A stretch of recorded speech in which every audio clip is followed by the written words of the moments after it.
This year, I learned how to ski. So let's just get, straight to the point here. Skiing is one of the best hobbies you can have. There's amazing views up in the mountains.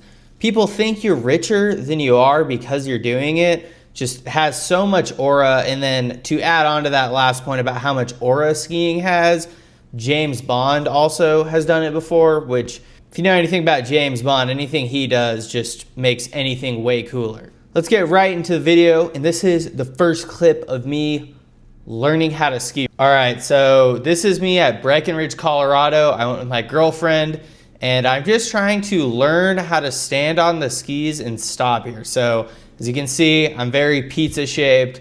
I don't know what I'm doing, and I clearly suck, right? And yeah, after that incident that I just showed you, I remember I was like, a lift ticket was $120, and this is basically before the season started. There was literally one route open at Breckenridge at the time, and I paid $120. The only slope open was too advanced for me to even ride it, so I basically wasted the money. So after that, I was like, you know what? I'm not skiing. This is a huge waste of money.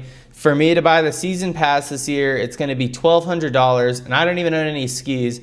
I can't do this, so I'm just not going to ski. But, after some consideration, talking to my girlfriend, talking to my parents, they all convinced me you should try it. And then I also finally started getting some more paychecks at work. I got a pretty big bonus for passing my CPA exams that finally hit. So once that happened, I was like, you know what, screw it. There's only a few days left to buy this. I'm buying the season pass. And I bought it after only this clip that I just showed in this video of me being terrible. I bought the Epic Pass, which, if you're in Colorado, you basically can ski at 4 resorts kind of close to Colorado, but I only skied at 3 near here. It was Vail, Breckenridge, and mostly Keystone. I skied a lot at this one resort called Keystone just because it had free parking. It was just the most convenient also to get to the top of the mountain as well. I got some skis from Facebook Marketplace, and then I went to the mountain to learn on the bunny slope since they finally had that open. When I went to Breckenridge the first time, there was no bunny slope, and the only route open also was not the beginner route either. So there was no way I'm starting on a blue slope if you're familiar with how the gradings work.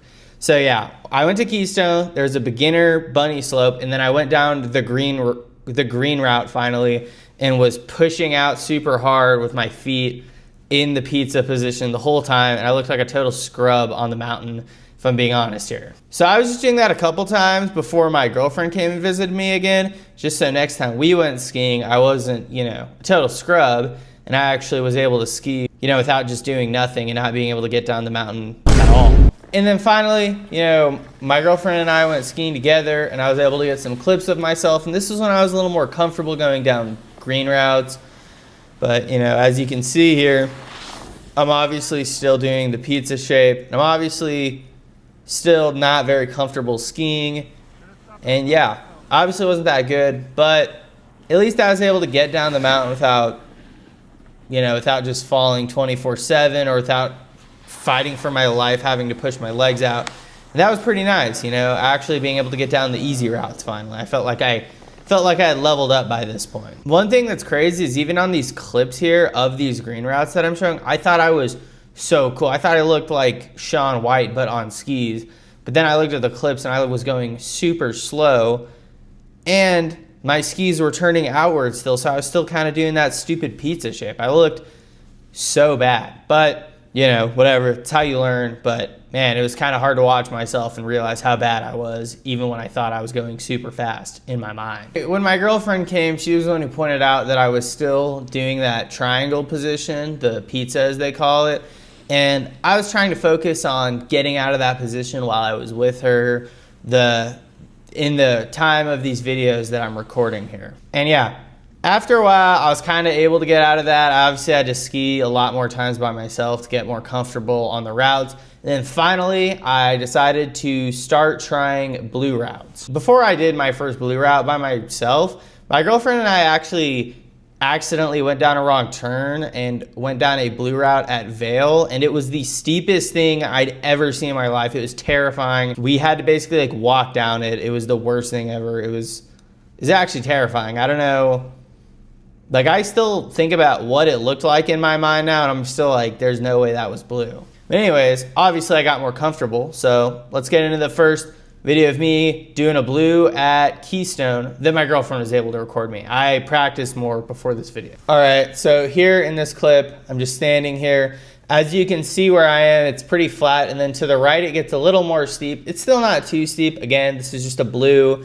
and the ranks go from green, blue, black, double black, and then triple black or black expert levels. So blue's still pretty beginner, but as you can see, it drops off steeper, and then here's me going down it. And let's just watch this here. All right, just going for the turn. I'm a little nervous to drop in still, and boom. Yeah, and as you can see, I'm not really doing the pizza stuff very much. My skis, you know, they still go out a little bit sometimes, but it's such a small amount that it's really not material to what I'm doing here, which is very nice. But yeah, that was me kind of getting my first blue on camera. I was pretty proud of that moment. I'm not gonna lie, even though I know to most people who've been skiing their whole lives, this is the easiest thing ever. So at Keystone, where I was mainly skiing this year, the blues on the front side of the mountain are easier than the blues on the back side. Like, as you go on the different peaks of the mountain, the blues get harder. So this video here is me skiing down the other side of the first peak on the mountain, if that makes sense. Down a bit of a harder blue, and also for the first time ever being able to get to one of the other peaks, because the only way to get down to the other base of the peak is by taking a blue route down. So here's me doing another blue. So yeah, there I go. You can't really tell that this is steep, but yeah, there's me. As you can see, I'm just being able to go down. Sorry about the low quality. My girlfriend has an Android. But yeah, another thing that I noticed when watching myself is that I accidentally would hit the skis on the ground a lot. I'd go like, if that makes sense, while doing this. Like, you can see it in this video here. And the reason I was doing that is because when you're skiing, it actually takes a lot of leg strength to stop. And it's like a leg strength that you don't just get from training, you know, doing squats or whatever in the gym. Like, it's a long burning sensation. And I'd kind of stop myself with the poles to relieve some of the pain from my legs. For the most part, I was doing this pretty subconsciously, and I later then tried to make it a point not to do this as I try to learn more how to ski and get better at it. But yeah, at the beginning, this is one thing I noticed. I was just like with my poles nonstop. After my girlfriend and I went to go learn how to ski some more, get on some more advanced blue terrain, which I know sounds weird because blue terrain and advanced don't really go together that well. But yeah, I went to go learn on some harder slopes. And then they also opened this area in Keystone called the Bergman Bowls, or the Bergman Bowls. Not sure how to pronounce it. But anyways, you can take a lift really high up past the tree line and go, I think it's like 12,000 something elevation. It's super cool. You know, there's nothing up there. And the first time I went, I was like, holy crap, am I entering a storm? Just because the cloud was so low that it was super foggy and it looked terrifying. But it was actually so sick, I'm not gonna lie. So yeah, I went to go practice on my own. And then after that, my girlfriend came back up and visited, and I was like, we gotta go check out these bowls again. So this next video you're gonna see is from the point of view of my girlfriend, but it's me skiing. I'm the dude in the yellow pants in this video here. I mean, yeah, I think, not gonna lie, not to toot my own horn, but I feel like I look pretty sick in this video, if I'm being honest. I'm kind of a beast. I'm going pretty fast, especially since there's no trees up here. Besides, well, you know, we got back into the tree line pretty quick, but there's still barely any trees.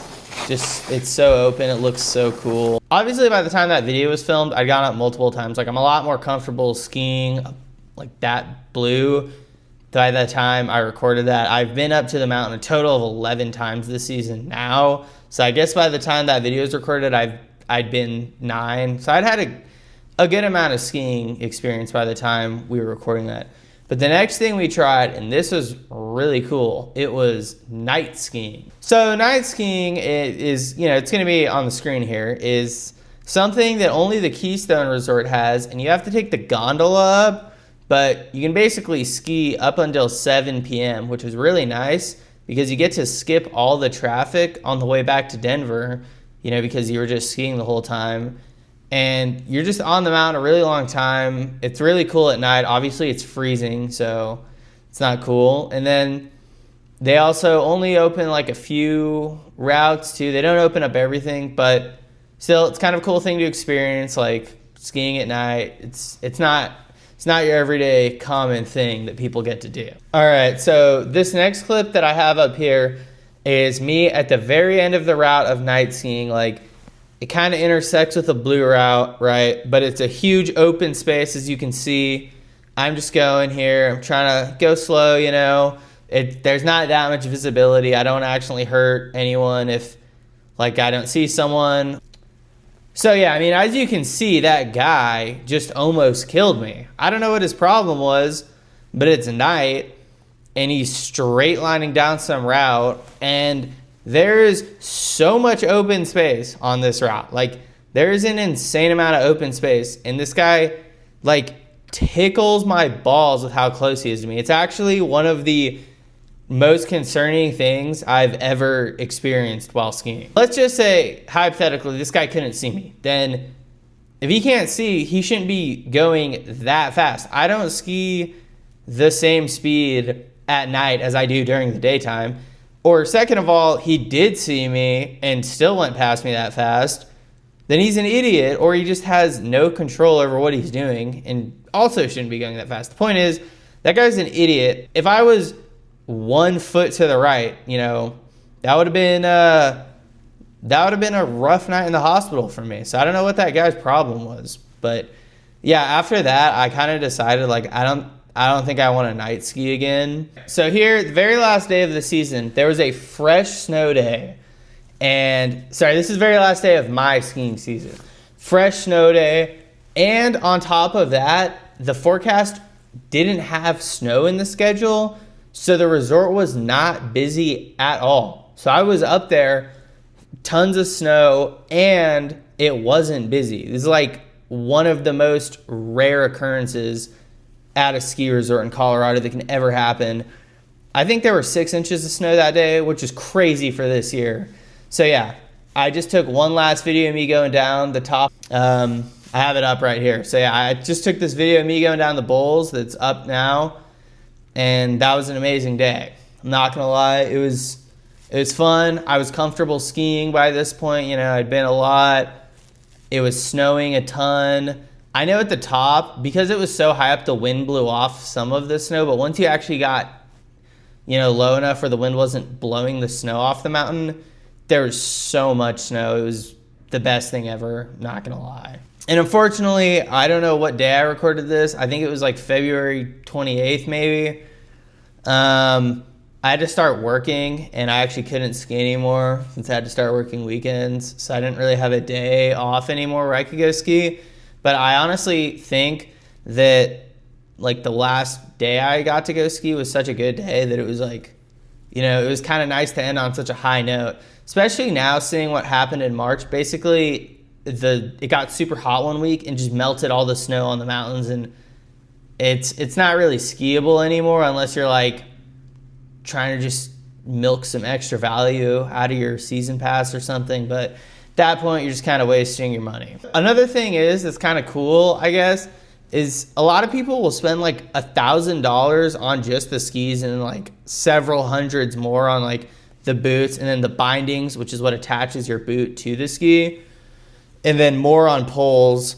So people will just drop like insane amounts of money. And then also, like I said earlier, the pass itself is $1,200 if you buy it late. If you buy it early, it's like $800 to $1,000.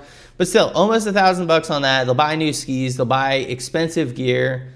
So what I did, and what my girlfriend did to save some money, I guess a lot of money, I got pole skis, boots, and the skis that had bindings on them already by someone off Facebook Marketplace. And this was really nice because she charges $340 each for our skis and stuff. And, you know, relative to what you pay, like, I'd rather pay $340 for a bunch of used stuff then I'm just gonna round down a ton and say $1,000 for new stuff, especially in a sport that I don't even know if I'm good at yet. But yeah, the progression basically just went from me basically not being able to even like stand on skis on an almost flat area to being able to go down like some of the less groomed blues that they have at the mountain, which I thought was really nice. I really was hoping to be able to get to the point of doing blacks, but unfortunately, like I said, I literally couldn't. Like, you know, it snow melted by now, and then for the past month I haven't really had a chance to go skiing.